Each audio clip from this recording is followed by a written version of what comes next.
Welcome back to Pickleball Journey. Today we are not talking about the third shot, we're not talking about the fifth shot, but we're talking about the underrated fourth shot in pickleball. My name's Elisha. I'm Justin. Let's get into it.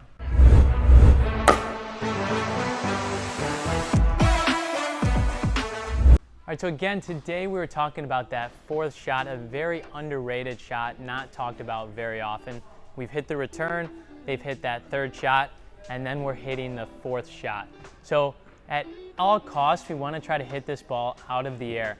Even if your opponent hits a good drop that's in front of the line, we're going to be in a good athletic stance, reaching as far as we can to take that out of the air. The main reason is to take time away from our opponents. Now, don't do this at all costs. If they hit a perfect drop, let it bounce. But again, we're trying to take this out of the air to take time away. But not only take time away, we're trying to get them not just hitting a third shot drop, but a fifth shot drop back at the baseline, or even a seventh shot drop back there. So they've got to hit tougher shots, and it takes time away from them getting into the net and getting on offense. All right, so Justin just went over trying to take the ball out of the air at all costs. We're on that fourth ball, so they've hit a good drop. Now, if they hit such a good drop that it stays so low that we have to let it bounce, especially on the balls that are a little deeper and maybe we're caught off guard, or we just decide to let it bounce, we want to make sure that we pivot so that we can get our paddle and our shoulder that's holding the paddle back so we can allow the ball to rise. The reason we want to allow the ball to rise, we want it to get to its apex. And the reason we want it to get to its apex, or the highest point, is so that we can hit the ball lower over the net. If the ball is lower than the level of the net, we have to hit it more of an arc. This arc will give us our opponents time to move forward and hit the ball at a higher point and be more aggressive. So we want to let that ball rise to its apex, pivot, be able to hit it lower to their feet, and then we pivot back into our ready position so that we can be on offense. Now, if the ball lands a little bit shorter, again, we're not maybe going to pivot, but we're going to stay square, but we're still going to allow the ball to rise up to the highest it possibly can so that we can hit the ball a little bit lower because our paddle is higher than the level of the net, or a little bit maybe to the level of the net instead of low, right? We don't want to take it right off the rise and then pop that ball up so our opponents can smack it on us. You'll see this a lot of times when the ball, they hit a really high drop, right? And the ball bounces up even higher than the level of net. And the opponents will sometimes go inside the kitchen line and hit a drive off of it. So that's the kind of the same scenario. We want to let the ball rise as high as we can so we can have better angles and be able to hit lower at the feet. All right, so this next tip we've talked about before. We want to hit to where our opponent's going to be, not just where they're at.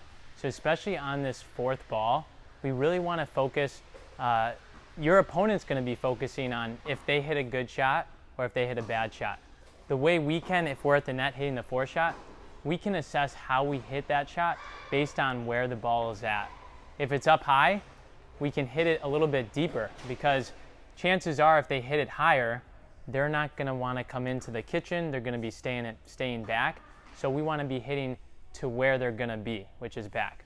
Now, if we hit a low ball, or if they hit a low ball to us and we're down here, think middle of the court. We want to be hitting it probably halfway, and this is generally, there's exceptions if players maybe move quicker or come up sooner, but generally middle of the court, because they've hit a good drop.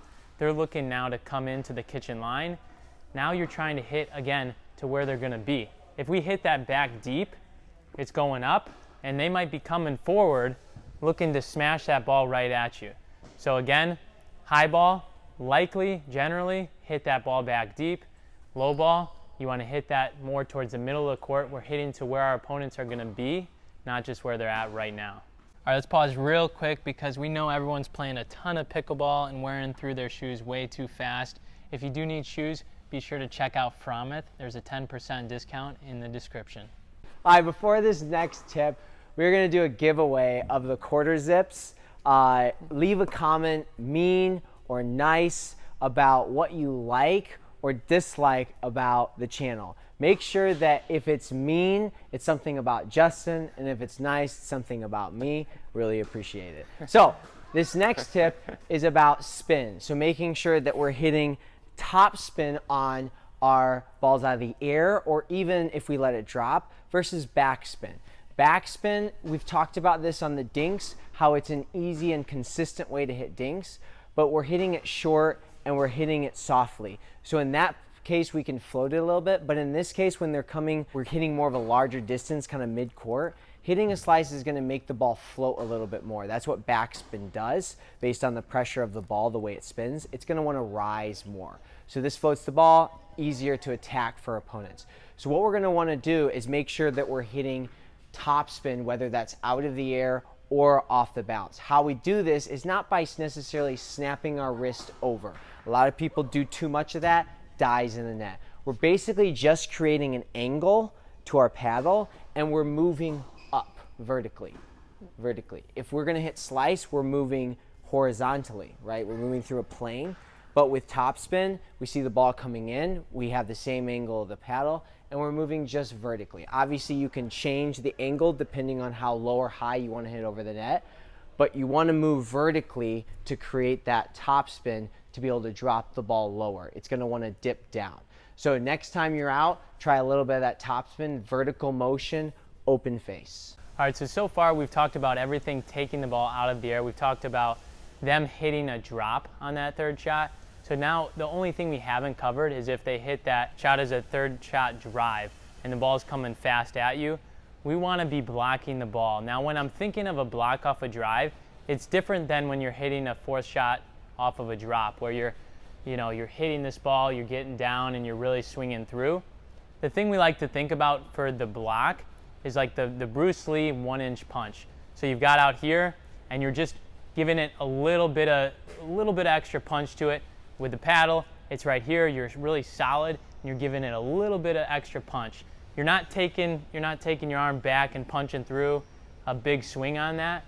Again, you're really just out blocking the ball and giving it a little extra oomph to the ball.